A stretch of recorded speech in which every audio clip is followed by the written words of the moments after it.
Hello, everybody. Welcome into GSMC's Down by Contact Sports Podcast. I am your host, Jeremy Lapidus. Today is Thursday, January 23rd. I hope everybody is having a great day so far.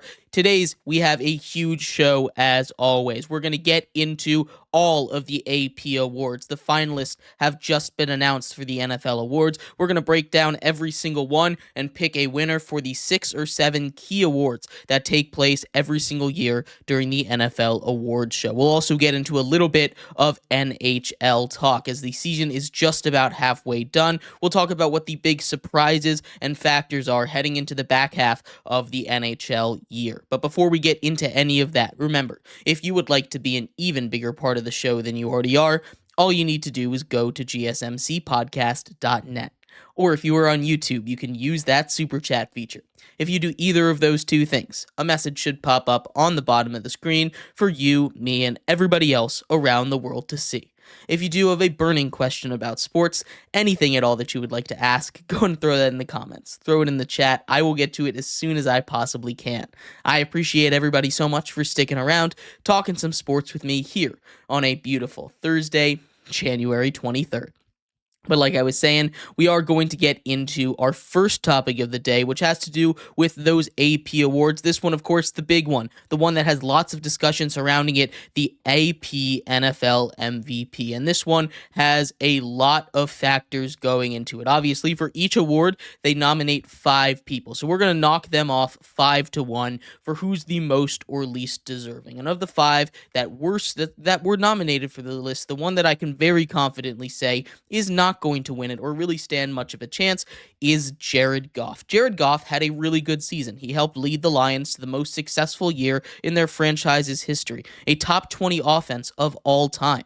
They had 33 points per game. Jared Goff had a really, really good year, but it just wasn't an MVP level season, especially in a race that was so tight this season. Jared Goff just didn't really stand much of a chance. Obviously, they need to find 5 guys, and I don't necessarily mind him being nominated. There's a couple guys that I think I might have even put up ahead of him, but leading your team to the number 1 seed in the NFC, getting that bye, again, 15-2 is pretty impressive, and that's probably one of the reasons why he was nominated over some of these other guys like a Derrick Henry, like a Jamar Chase, like a Patrick Mahomes, who has a similar argument to Jared Goff, just not the same numbers. Jared Goff, I don't really think is going to have enough on it to get it done, but he had a great season and he should be celebrated for that. He was worth all the money that they paid him this offseason. I'm curious if that's going to continue now that that coaching staff has been absolutely dismantled. But Jared Goff, one of the top 5 and a finalist for the MVP award, is very impressive to see. Nonetheless, he's not going to get it. My number 4 candidate for this award is going to go to Saquon Barkley. And the reason he's at number 4 and not at number 3 is because he's not a quarterback and because he didn't break the record. Saquon Barkley was so close to breaking the all-time rushing yards record in a single season. He was just 100 yards short from tying, 101 yards from breaking it, and he could have done it against his former team, the New York Giants, but the Eagles decided to sit him out. It stays pat with that 16-game season, so I'm not necessarily mad at it, but Saquon Barkley had a historic year. He broke franchise records for the Eagles. He nearly broke an NFL record. He became one of just 19 players to get over that 2,000-yard rushing mark. He's pretty impressive. Saquon Barkley is amazing. He is a really good back, and he found a perfect system for him. He's going to continue to dominate, and he's still got more football to play. Of course, these being regular season awards, they're not going to take into account the 200-yard performance that he had against the Los Angeles Rams. He's not going to take into account everything that he's done in the playoffs, but he has been amazing thus far, and that's something that I think we need to give a little bit of credit for. Not going to win the MVP, but potentially other awards down the line for Saquon Barkley. At number 3 on the list here, and this is where we start to get into the real MVP debate, I think, we have Joe Burrow. Joe Burrow led the league in almost every single major passing statistic. Joe Burrow led the league in passing yards, in passing touchdowns. He had the most total yards from scrimmage of any player in the NFL at 5,119 yards. Not quite 5,000 yards passing, just 4,918, but he was amazing all year. He set a career high guy for completion percentage this season at 70.6%. He is an incredibly accurate passer. In fact, he is the most accurate passer over a career than anybody else in the entirety of NFL history. He has been amazing. If his team was more successful, if that defense was a little better, and again, we talked about at the beginning of the season, you generally have to win your division at a minimum to win the MVP. And that's something that's very important. It's something that really held back a guy like Lamar Jackson early season in this race when it was him and Josh Allen that were battling for it. If he had found a way to make the playoffs, numbers like that could have made this a lot more interesting. But the Bengals can't find their way into the playoffs despite a torrid run down the stretch for them there. This is going to be a season that's not going to get a lot of notice in NFL history, but it was the best statistical season of the year. So he's a guy that deserves a lot of credit, and in my opinion, should finish third in MVP voting. As we get to the top two, it always was going to be these two guys, right? It's been the debate for basically the last half of the season, Josh Allen or Lamar Jackson. And I've written articles, I've talked about this in the past, about who I think should win this MVP award. But right now, as it stands, my number two, and subsequently my number one, Josh Allen is my number two, and Lamar Jackson is my number one. We're going to start off with why Josh Allen does not end up winning the award. We're going to go straight numbers, and I know that's not fair necessarily for Josh Allen because this isn't just a numbers award, right? I'm well aware that the MVP isn't just who gets the best statistics because, like I said, then it would have gone to Joe Burrow. It comes with a lot of other things as well, but those things I think Lamar Jackson did a great job of as well, right? Josh Allen has 3,731 passing yards. That's good enough for 14th in the NFL. And I know he doesn't just do everything on through the air. He also added 531 yards on the ground, putting him over 4,000 yards on the season at just over 4,200 yards. So he had a good season for total yards, but it just wasn't enough. Overall, he finished with 40 total touchdowns on the season, 28 of them passing, 12 of them rushing. Good enough for his fifth straight season with 40-plus touchdowns. That is crazy. That is an NFL record. He broke NFL records for longevity or for success up to this point. The most points, yards, and total touchdowns ever put up, and the most wins, I should say, ever put up by an NFL quarterback in their first 6 seasons all go to Josh Allen. He has set an incredible mark, played an incredible career, and had an incredible season, but he keeps running into these great seasons from these other quarterbacks that came in at similar or the same times. Case in point, Lamar Jackson, who's about to win, in my opinion, his third MVP. And it's not just because the AP voted him as the first team and Josh Allen as the second team, but because he is doing stuff this season that we have barely ever seen on a historical standard, right? He has the 4th best passer rating in the history of the NFL, trailing guys like Aaron Rodgers and Peyton Manning only. Aaron Rodgers had beaten him twice, Peyton Manning beat him once, but a passer rating of 119.6 on the season is ridiculous. People clown on him all the time for not being able to be a pocket passer, but he has really lit it up through the air. He had the 6th most passing yards on the year, Lamar Jackson did, finishing with 4,172 yards, 41 pass touchdowns, only trailing Joe Burrow. His interceptions, just 4 of them. That is only the second time in NFL history that a quarterback has had 40-plus passing touchdowns and 5 or less interceptions on a season. Again, with Aaron Rodgers, that's pretty good company to be with.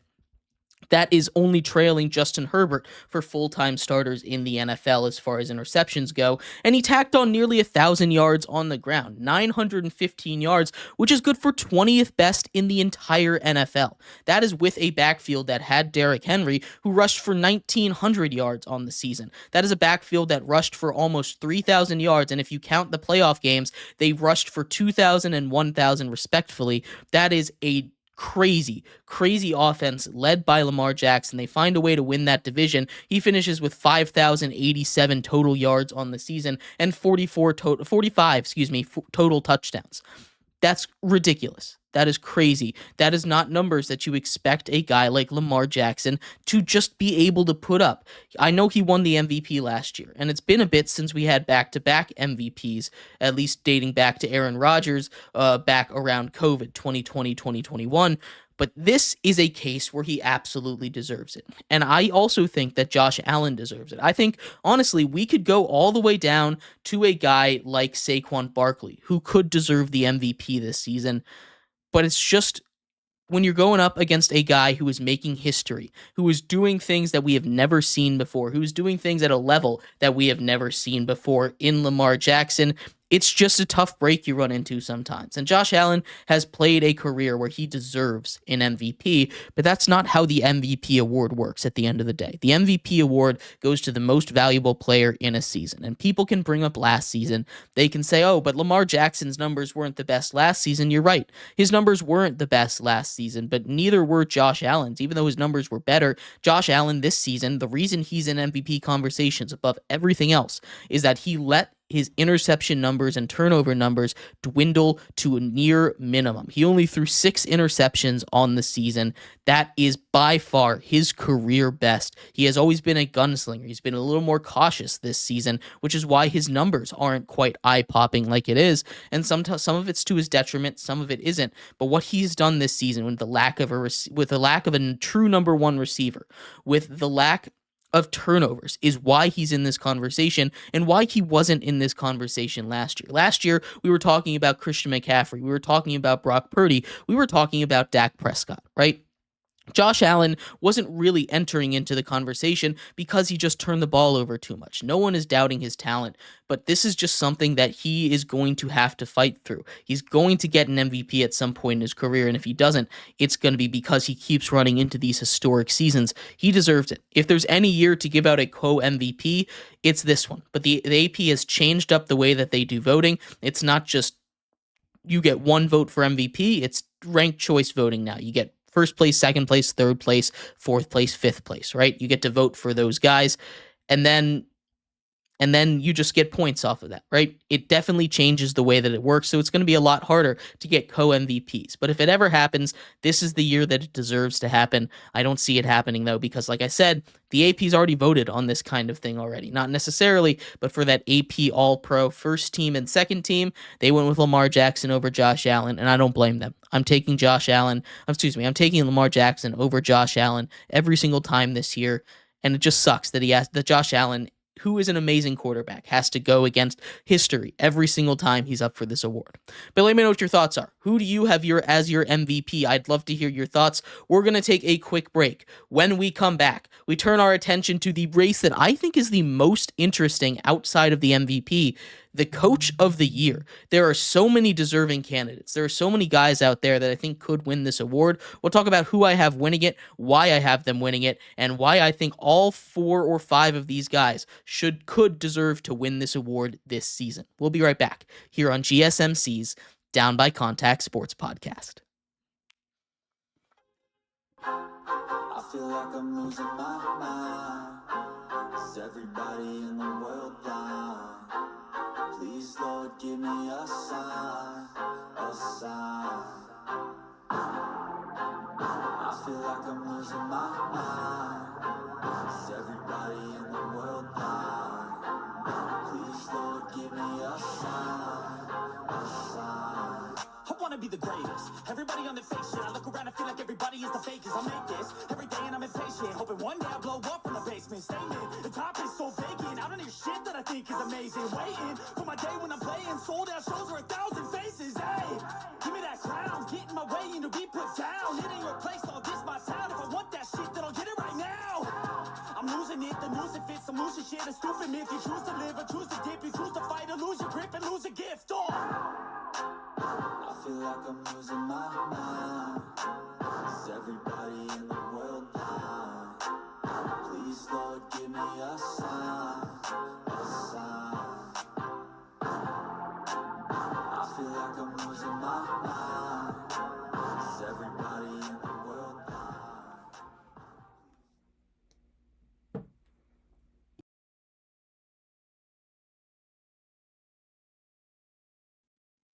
Welcome back to GSMC's Down by Contact Sports Podcast. I am your host, Jeremy Lapidus. Today is Thursday, January 23rd. If you are just tuning in, we just finished going over the MVP award as the AP has dropped their finalists for all of the major categories in the NFL award show.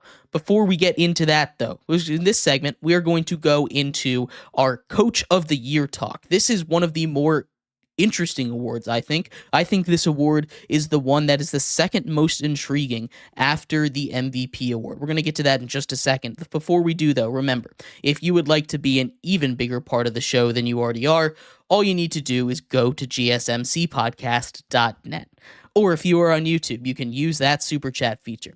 If you do either of those two things, a message should pop up on the bottom of the screen for you, me, and everybody else around the world to see. If you do have a burning question about sports, anything at all that you would like to ask, go and throw that in the comments. Throw it in the chat. I will get to it as soon as I possibly can. I appreciate everybody so much for sticking around, talking some sports with me here on a beautiful Thursday, January 23rd. But like I was saying, we are going to get into our Coach of the Year talk. Like I said, the AP put out their finalists for all of the major awards, and this one I think is the closest race, aside from that MVP debacle. There are a whole bunch of options for them. They, of course, put out the 5 finalists, and again, I will rank them 1 to 5. At number 5 here, the 5th one that I just think they tossed in there because of record, it's Andy Reid. Andy Reid did an amazing job this year. There's no doubt about it, but this is not an award that he is going to win. There are so many deserving coaches this year. There are so many coaches that I think are higher above him in this list that I just don't think he stands the chance. Much like Jared Goff in that MVP list, he deserves to have a talked about it. He deserves to be in these conversations, but he does not deserve to actually win the award. What he's done with this Chiefs team, being able to coach them through all of these one-possession games, 10-0 in one-possession games this season, is ridiculous. That is crazy. They have not lost a one-possession game.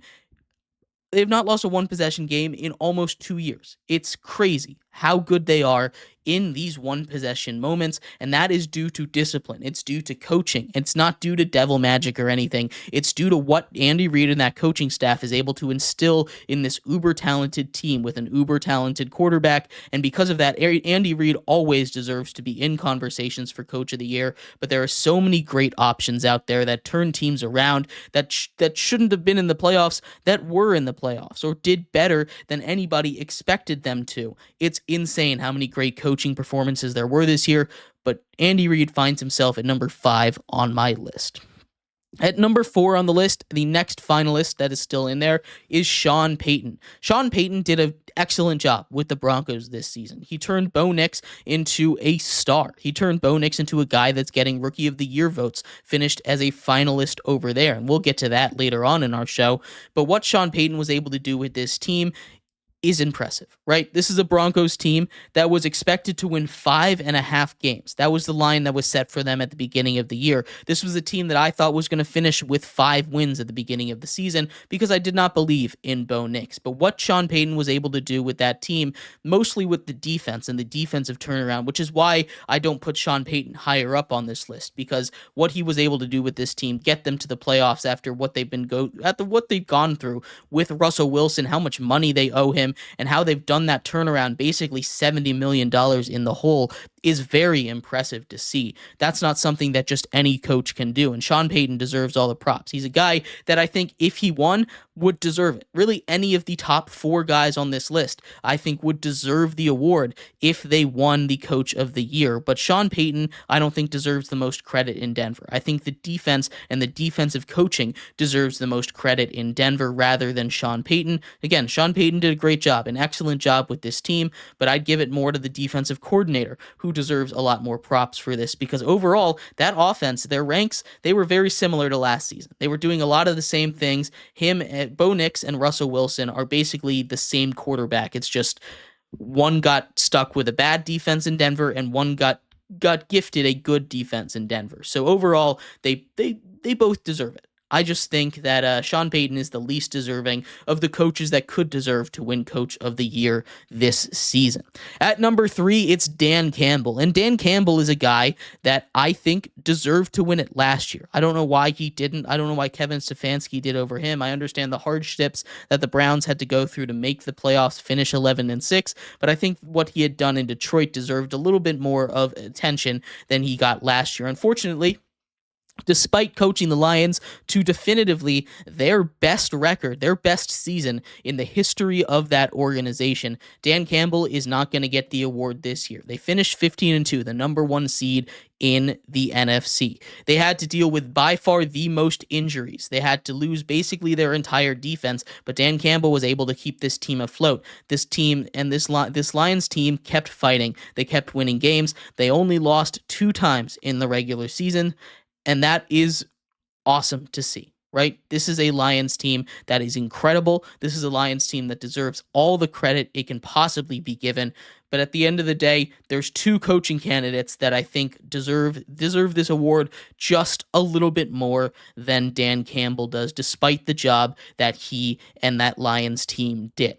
At number 2, I have Dan Quinn. And this is really where the hard part came, deciding between number 1 and number 2 for me, because this is the race that I actually have no idea how it's going to go. Every other race, I have some kind of clue of how I think this race will go, who's going to get all the votes, who's going to end up being that team, or team, coach, player, or whatever that gets that award, or at least I have a hunch on it. But this one, honestly, I have no clue, which is why I put it second here, because I think it's the most intriguing award. Dan Quinn at number 2 turned that Washington franchise around. They went from losing 12 games last season to winning 12 games this season, and a lot of it has to do with what Dan Quinn and Adam Peters have been able to do, turn that organization all the way around. In fact, they're playing in a conference championship right now. Now, that is something that maybe changed my mind, maybe put me higher on the list for Dan Quinn, but again, we have to remember the voting for these awards happens after the regular season ends. You don't get to take into account anything that these coaches have done in the regular season, which means we're not taking into account the fact that Sean Payton got blown out in the first round. We're not taking into account that Dan Quinn took care of business against Dan Campbell and the Lions in the second round. We're not taking into account that the Vikings lost everything in that first round against the Rams, and Kevin O'Connell is out of the playoffs. We're not taking into account that Andy Reid is in that conference championship game as well, right? They're taking into account just the regular season. And what the Washington Commanders team has done under Dan Quinn is amazing. It really is amazing, and I would not be mad at all if he won this award. I think he's absolutely deserving of it, but I think there's one guy above them all that deserves it just a little bit more. We could all see a little bit of a turnaround coming in Washington. I loved what they did this offseason, bringing in some guys, but there was one team that I think just came out of nowhere more than anyone else, and because of that, they're my number 1, and that goes to Kevin O'Connell and the Minnesota Vikings. Kevin O'Connell deserves to be the coach of the year. You can talk about Dan Quinn. You can talk about Dan Campbell. You can talk about Sean Payton. All those guys deserve to be coach of the year, but what Kevin O'Connell did is unmatched. It's one of the best coaching performances I have seen in a very, very long time. What Kevin O'Connell was able to do as the head coach for the Minnesota Vikings was take a team that I expected to fall off dramatically after getting rid of Kirk Cousins, after losing J.J. McCarthy for the season, the guy that they were expecting to be the number 1, and leaning heavily on Sam Darnold, a quarterback that has seen nothing but meager success in his career. He failed pretty hard with the Jets. He had a 3-week stretch with the Panthers where he won the first 3 games of the season, but after that he went back to being not that great. He was a backup with the Niners, and now he gets his chance with the Vikings, and he turned Sam Darnold and that team not only into a 5 seed, fighting for the number 1 seed in week 18 of the NFL season, Sunday Night Football, with the potential to get a bye, but he turned them into a 14-3 win team. 14 wins for a team that was projected 6.5 overall on the season. That is an incredible coaching job, and a lot of credit goes to Kevin O'Connell. He's calling all these plays. It's not like with Sean Payton, where he takes a team that was projected a low win total and turns them into a playoff team. where he wasn't really responsible for it. What he was able to do with Sam Darnold, making him a Pro Bowler, is insane. He just made Sam Darnold one of the richest men in the world, right? He's about to make about $100 million because of what Kevin O'Connell has done for him, and that is crazy. That is awesome to see. What Kevin O'Connell did, he got himself a contract extension this year. I don't know why the Vikings waited, but he's been nothing but successful with this Vikings team, right? Kevin O'Connell deserves all of the flowers, deserves all of the credit in the world right now, and I think he's my coach of the year. He has done incredible work with this Vikings team, 14-3, the number 5 seed in the NFC, just behind the 15-2 Lions, right? This is a team that was the best wild card by record in the history of the NFL and made people talk about reseeding potentially. People were talking about what Kevin O'Connell could do. He is an elite coach in the NFL, and he preaches.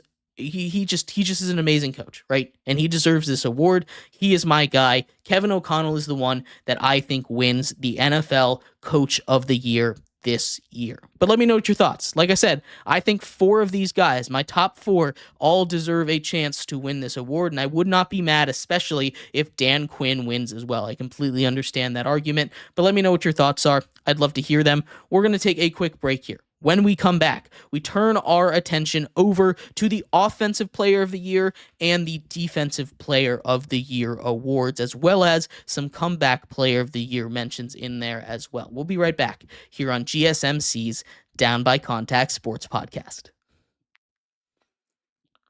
Looking for your daily fix of sports talk without having to pay for it? GSMC Sports Network is available on YouTube. Just search GSMC Sports Network. Get your fix of daily sports talk shows on YouTube, absolutely free. NFL, college football, NBA, MLB, MMA, UFC, fantasy football, and so much more. GSMC Sports Network has shows running all day long, with new sports shows starting every 2 hours. Just like on your favorite cable sports channel, except GSMC Sports Network is absolutely free. Just search GSMC Sports Network on YouTube to catch one of your new favorite shows, like the GSMC College Football Podcast, Chip Shot Football Podcast, Hoops and Heels Women's Sports Podcast, GSMC Basketball Podcast, and so many more. Check it out for yourself. GSMC Sports Network, now available on YouTube absolutely free. Search GSMC Sports Network on YouTube right now.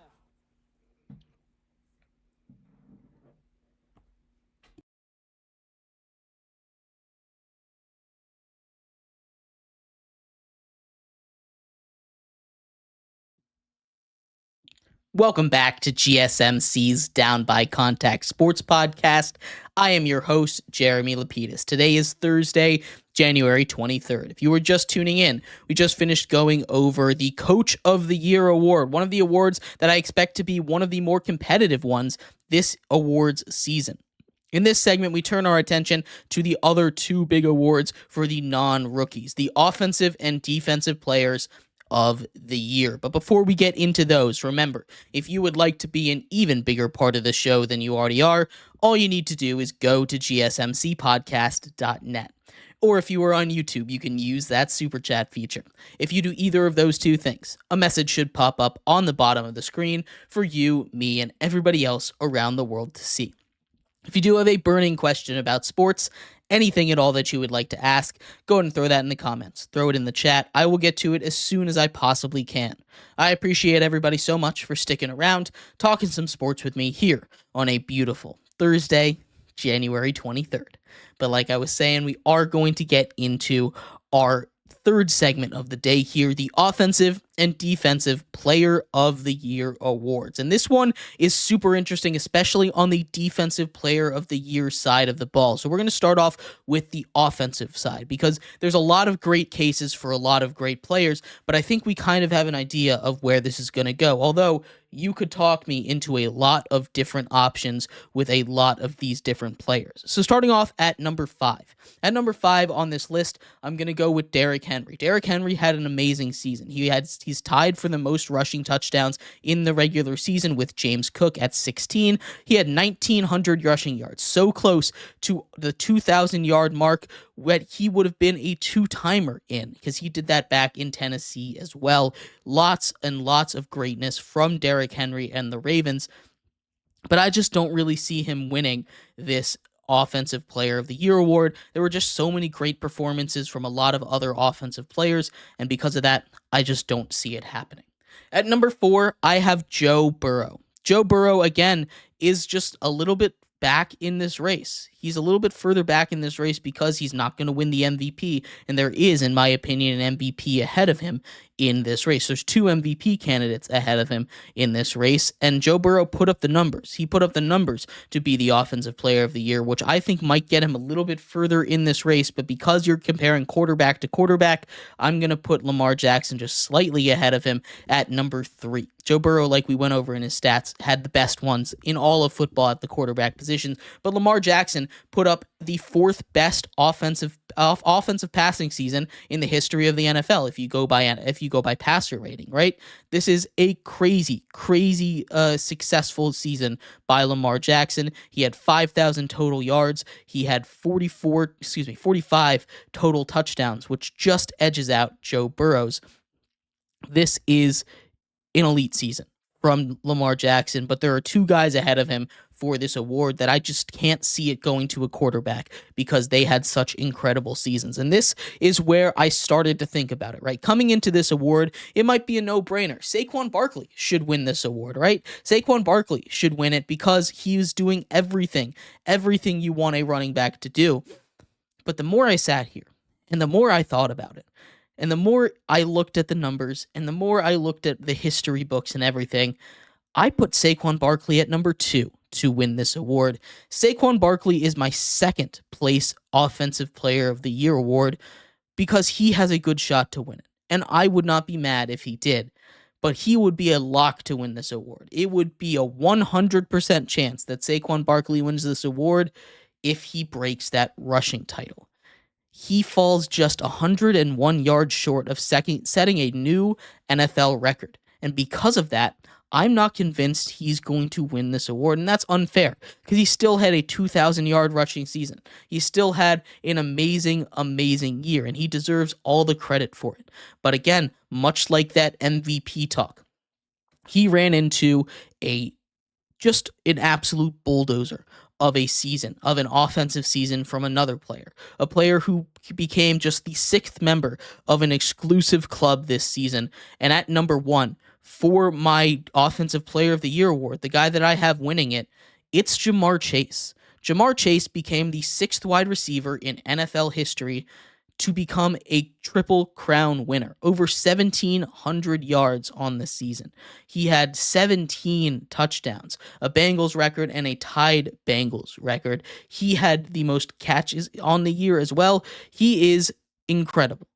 What he has been able to do this season, despite his team not being successful, is nothing short of amazing. Ja'Marr Chase deserves every single ounce of credit, and he won that Triple Crown award. If he had not won that award, I don't think he does it. But because Saquon Barkley falls just short of an all-time record, and because Ja'Marr Chase gets that wide receiver Triple Crown record and joins such an exclusive club, I have a very hard time not giving it to Ja'Marr Chase. Now, there's a lot of push for Saquon Barkley, and I would not be mad if Saquon Barkley won it again. I think they're both very deserving of this award. But I think Ja'Marr Chase is the better player this season, and I think he deserves his chance to get his Offensive Player of the Year award. And the Defensive Player of the Year award is also a tight race. There was no real number 1 that popped out to me. Again, 5 guys. At number 5, TJ Watt. He just shouldn't really even be in this conversation, if I'm being honest. TJ Watt is a great player. He's a great defender, and what he does on the football field is special. But he had 3 straight games where he was held off the stat sheet entirely to end the season. He didn't have his best season. He's a huge playmaker. He goes and he makes these huge plays, these game-saving plays, these game-changing plays throughout the season, but he doesn't put up the numbers. And I know numbers aren't everything. We've talked about that a lot as we go through awards, but there are 4 guys that are immensely more deserving than TJ Watt. TJ Watt, again, I'm not trying to take anything away from him. And Pittsburgh fans that are watching this, I'm not saying he didn't have a great season. I just don't think he deserves to be in these conversations for the Defensive Player of the Year this year. I don't think he really does. At number 4, I've got Myles Garrett, another guy that had an amazing season. Myles Garrett was amazing. Second in the league in sacks. He also was held off the stat sheet a couple times, though, and he was dealing with injuries. Myles Garrett, I think, pound for pound, is the best defensive player on the planet right now. Myles Garrett and Micah Parsons are guys that I think can fight for that number 1 title. I think Micah Parsons should have had a couple of some reputation, some chance at winning the Defensive Player of the Year award despite missing a lot of time. I would have put him in over TJ Watt because he just completely transformed that Dallas defense when he came back. But Myles Garrett at number 4, he just had a little bit of a down year. At number 3, I'm putting Zach Bond, the linebacker from the Eagles. In his first year coming over there from the New Orleans Saints, he stepped up big time. Zach Bond, 151 total tackles, 6th most in the NFL. 3rd most solo tackles at 82 in the NFL, and he would be the first linebacker to ever win this award since 2013's Luke Kuechly. That is crazy. He was a first-team All-Pro selection, and he deserves all the credit, right? Zach Bond has been the heartbeat, the center of that Eagles defense that, for my money, is the best in the NFL. He really started to come on down the stretch of the season. He deserves everything he deserves all the credit in the world. But there are 2 guys that I think are just a little bit ahead of him. I think he's a guy that could win this award. He's a guy that I would not be mad that win the award. And I think there's 3 guys this season that have a real chance to do it. Zach Bond and the 2 people ahead of him. At number 2, it's Trey Hendrickson. Trey Hendrickson is awesome. Led the league in sacks despite being on the worst defense in the NFL. And I think that's going to hold him back just a little bit. That Bengals defense could not stop a nosebleed at times, but Trey Hendrickson, despite that, was a game wrecker. 17 sacks on the season, the number 1 sack leader in the NFL, and he had 3 to end off the season. That's crazy. There's nothing more to say about this guy other than you need to pay him. And the Bengals defense, despite being awful and not having the personnel, he's the only reason that they were staying in games a lot of the time. He was a game wrecker, a game changer, and a game destroyer. He was the guy that people want TJ Watt to be right now. That's what he was this season, and I think he needs to get a little more credit than he's getting. He's 2nd place for me, only behind Pat Surtain II. Pat Surtain is going to win this award. I feel very confident in saying that. This is an interesting award. I don't really know how it's going to go, but Pat Surtain II, cornerback for the Broncos, would be the first cornerback winner since 2019 Stephon Gilmore. And I've drawn a lot of comparisons from Bo Nix and the Broncos this year to Mac Jones and the Patriots in 2019, and this is yet another one. You have a Defensive Player of the Year level corner probably going to win it in Pat Surtain. He had 4 interceptions, and he just shut down every single receiver. He shut down, in my opinion, the best receiver in the league this year in Jamar Chase. He shut down everyone that came into his path. It did not matter who it was. It really didn't. If you were matched up against Pat Surtain, you were getting clamped all game long. He shut down Justin Jefferson. He shut down Jamar Chase. He shut down all of the best receivers in the game this year, and he was a huge reason why the Broncos made that leap. He was a huge reason why the Broncos are in the playoffs, and he was a huge reason why Bo Nix and Sean Payton are up for the awards that they're up for right now. I don't think they do it without Pat Surtain. He is my Defensive Player of the Year, and he's my Defensive Player of the Year by a mile. This is one of the awards that I don't think is that close. We look at a lot of these awards this season, and we say, hey, it could be close. I wouldn't be mad if a couple of other guys won it because this is a very competitive season. But I think Pat Surtain is the one and only guy that should win the Defensive Player of the Year award. Those are my thoughts. Let me know what you think. I'd love to hear your thoughts on the Defensive and Offensive Player of the Years. We're going to take a quick break here. When we come back, we turn our attention over to the Defensive and Offensive Rookies of the Year. The Offensive Rookie of the Year, one of the tightest races ever. We had record-breaking rookie performances from 1 through 5 of these guys, really. The Defensive Rookie of the Year also really interesting with a couple teammates up for the same award. We're going to talk about that and more coming up next here on GSMC's Down by Contact Sports Podcast.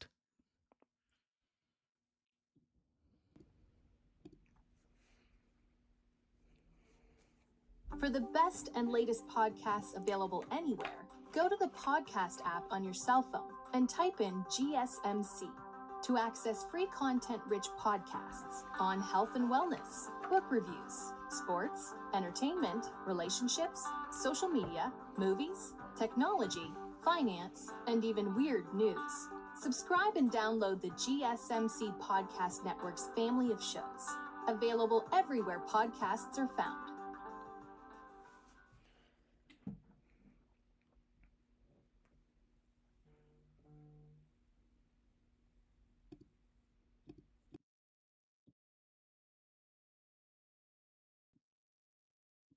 Welcome back to GSMC's Down by Contact Sports Podcast. I am your host, Jeremy Lapidus. Today is Thursday, January 23rd. If you were just tuning in, we just finished going over the Offensive and Defensive Player of the Year awards as we continue our NFL awards show this year. In this segment, we're going to get to the last of the NFL awards, the Offensive and Defensive Rookies of the Year. These two are really interesting as well. There's a couple of teammates going at it for the Defensive Rookie of the Year, and a couple of guys, all five of which I think in any other year would deserve to win the Rookie of the Year. The rookies were just amazing this year in a class that I think could go down as potentially the best ever in the NFL. Maybe, though. We'll see about that. But before we get into that, remember, if you would like to be an even bigger part of the show than you already are, all you need to do is go to gsmcpodcast.net. Or if you are on YouTube, you can use that super chat feature. If you do either of those two things, a message should pop up on the bottom of the screen for you, me, and everybody else around the world to see. If you do have a burning question about sports, anything at all that you would like to ask, go ahead and throw that in the comments. Throw it in the chat. I will get to it as soon as I possibly can. I appreciate everybody so much for sticking around, talking some sports with me here on a beautiful Thursday, January 23rd. But like I was saying, we are going to get into our fourth segment of the day, the Offensive and Defensive Rookie of the Year. We have our finalists, and we're going to start off with the Defensive Rookie of the Years this time. At number 5 here, I'm going to go with Braden Fisk. Braden Fisk had an amazing season as a partner with Jared Verse and that entire Rams defensive line. Again, playoffs do not matter in these awards, but looking at just the playoffs in their last 2 games, that Rams defensive line had 16 sacks, good for third most all time in playoff history in a single run, most all time per game in the playoffs at 8 per game, which is wild. The 2 teams ahead of them both had 3 games played. That is something that is hard to replicate. Braden Fisk had an amazing year. But he is at number 5 here for me. At number 4, I'm going to go with Cooper DeJean. Cooper DeJean wasn't starting every single game this season. They started off a little bit slow. Because of that, he's going to be a little bit lower on the list for me. He's been a really, really valuable asset for that Eagles team.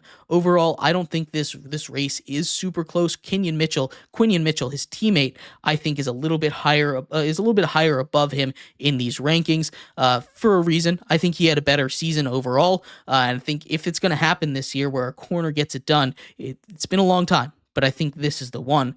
At number 3, I'm putting Chop Robinson, the rookie from the Dolphins. He was just a disruptive force coming off the edge. He didn't have the most flashy season, but when he's just a speed rusher, right? When he gets around the edge, he gets around the edge quickly. He's not the greatest run defender, and you can attack him a little bit, but what he's able to do rushing the quarterback deserves a lot of props. He's here at number 3 for me. At number 2 is that aforementioned Quinyon Mitchell. Quinyon Mitchell, a little bit ahead of his teammate. He started every single game. He shut down Terry McLaurin and a lot of other guys that the Eagles have had to face this season. I think he deserves a lot of love for what he's been able to do.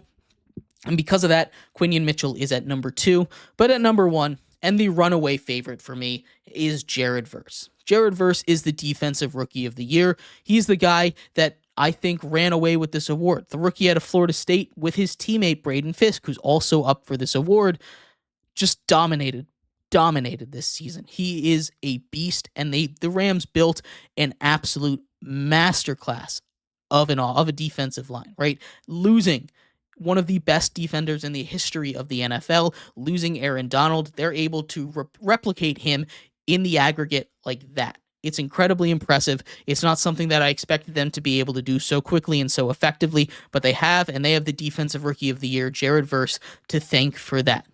But heading over to the offensive side, this side is crazy, right? This is an offensive rookie class that is going to be just a problem as we get further into their futures. But there are historic performances up and down the board here. At number 5, it's Bo Nix, and he's the only one that I can't really see winning this award from the Offensive Rookie of the Year perspective. Bo Nix is a guy that I think had a great season. He set the rookie touchdown records, breaking Andrew Luck's record that he previously held, and he had a great season. But like I said, overall, his numbers were hiding the fact that he was checking down the ball a lot. He struggled in the early season, and he struggled against good teams. He was able to air it out against bad teams, as the Broncos played a pretty weak schedule this year. They really did. Outside of their division, the rest of that schedule was not that hard. They feasted on some weak defenses, and they did their job. They did their job well. They got to the playoffs, and Bo Nix played really good ball. He did. And he was doing it injured as well, which is crazy. But I just don't think he has the numbers or the kind of season to compete with the historic performances of a lot of these other rookies out there. At number 4, I'm putting Malik Nabers. Malik Nabers made history. He, at one point, had the all-time record for catches by a rookie, only to be outdone by a fellow rookie later on that same week. He has the record for wide receiver catches in a single season as a rookie, one that was set just last season by Puka Nacua. He was the offense for the Giants. He did it with three different quarterbacks. He did it with Daniel Jones, or 4 actually. He did it with Daniel Jones. He did it with Tommy DeVito. He did it with Drew Lock, and he caught a couple passes from our good old friend Tim Boyle as well, right? A guy that I don't think should be in the NFL, but that's a completely different tangent, a completely different rant.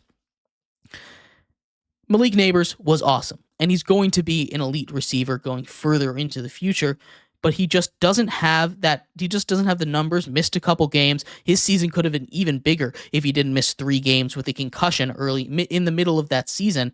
Imagine what his numbers could have been. He could have been trying to get with Jamar Chase style numbers if he was able to play just a few more games on a really bad Giants team. That's incredibly impressive. At number 3 is Brian Thomas Jr., the LSU teammate of Malik Nabers. Look at that. 3 LSU guys on this list, 2 of them at number 4 and number 3. This is crazy. Crazy success from a crazy good wide receiver. He was number 4 in the NFL overall, not just in rookies, number 4 overall in the NFL for receiving yards on a bad Jaguars team. He was pacing everybody in his rookie class. It is incredibly impressive to see what he has been able to do, especially on a bad Jaguars team. He deserves a lot of credit. Brian Thomas Jr. is going to be a problem as we get further on into his career in the NFL. He is an amazing player, an amazing product, and that LSU team last year was crazy if they have all of these players coming out in the NFL in the first round, especially on not great teams. Catching passes from Mac Jones, catching passes from an injured Trevor Lawrence. Very impressive. He's number 3. At number 2, I have Brock Bowers, and this was a tough one. I've been dying and fighting on this Brock Bowers for Offensive Rookie of the Year hill for a very, very long time. Brock Bowers is a guy that deserves so much credit. He is the guy that has the record for receptions by a rookie. He just had definitively the best rookie tight end season in the history of the NFL, smashing Mike Ditka's records that was standing since the 1960s. That is how crazy it has been. That is how long it has been since since a tight end put up numbers like that. Side note, Mike Ditka did that in 14 games. He was amazing as a tight end, as a rookie. That's ridiculous that no other tight end has done it in that entire 16-game era. It took until Brock Bowers did it this year. But Brock Bowers, similarly to Malik Nabers, was doing it with just a rotation at quarterback. He caught passes from, of course, Gardner Minshew and Aiden O'Connell, but he also caught passes from Desmond Ridder. Desmond Ridder came in and was throwing him passes, and he was amazing. He was the reason that Raiders team isn't picking any higher. He is really, really good at football. He kind of played his way out of he played his way out of a quarterback or drafting a quarterback. But that's fine. What he was able to do this season, the only rookie to be named to the first team All-Pro team, he was the best tight end in football and the best rookie tight end of all time. That's crazy.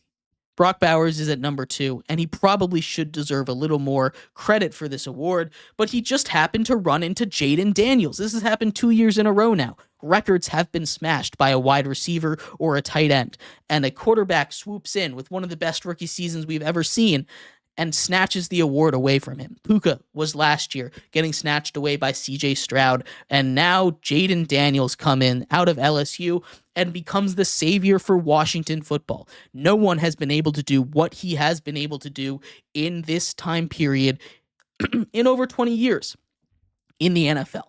It is incredibly impressive. He turned this team from a 5-win team to a 12-win team. He performed miracles, a Hail Mary, some incredible stuff in the 2-minute drill. He is a special talent. He has led his team to the NFC Conference Championship game. He is a guy that is going to be a problem in the NFL. In my opinion, he's the 5th best quarterback in the NFL. He is the Pro Bowl, one of the Pro Bowl nominees for the NFC, and he's doing all this in his rookie season.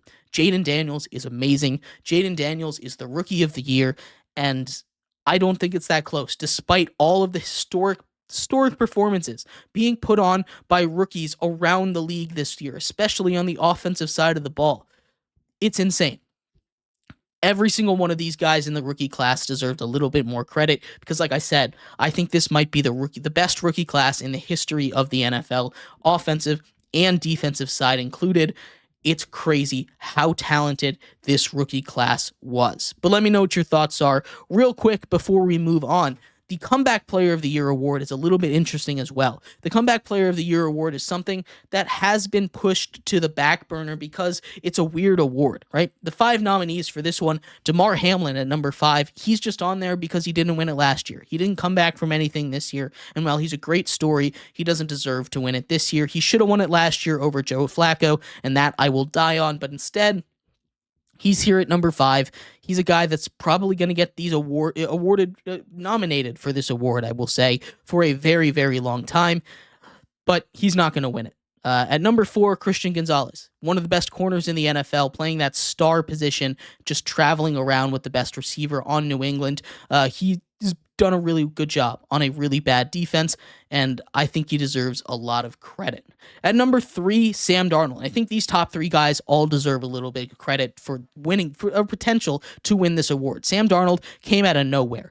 And if we're going off of the award last year, I think he wins it. I think he's a guy that deserves to win this award. But if we're going off of the spirit of it and what it was, like they said, they're trying to do comeback from injury kind of thing, the NFL said, it's going to be down to J.K. Dobbins and Joe Burrow. And at the end of the day, Joe Burrow put up historic stats. He put up the best quarterback statistical performance in all of the NFL. He's going to end up winning this award, but I think J.K. Dobbins deserves it. I think J.K. Dobbins, fighting back from not 1, not 2, but 3 major injuries over the course of his career, finally playing basically a full season, and he was going to win it if he didn't go down for 3 or 4 weeks near the end of the season, but he came back, and he played great football, and he's one of the reasons why the Chargers were in the playoffs. I would say he's the biggest reason the Chargers were in the playoffs this year. J.K. Dobbins is the guy that I think should win it, but I think Joe Burrow is going to end up winning this award. I'm picking J.K. Dobbins to be my Comeback Player of the Year, though. But let me know what your thoughts are on any of these awards. I'd love to hear your thoughts. And thank you, everybody, so much for tuning in to today's episode of GSMC's Down by Contact Sports Podcast. I have been your host, Jeremy Lapidus. We'll be back tomorrow doing predictions for the NFL Conference Championship round and anything else that's going to happen around the world of sports. I appreciate all of you for sticking around, talking some sports with me. Y'all have a good one. Bye-bye.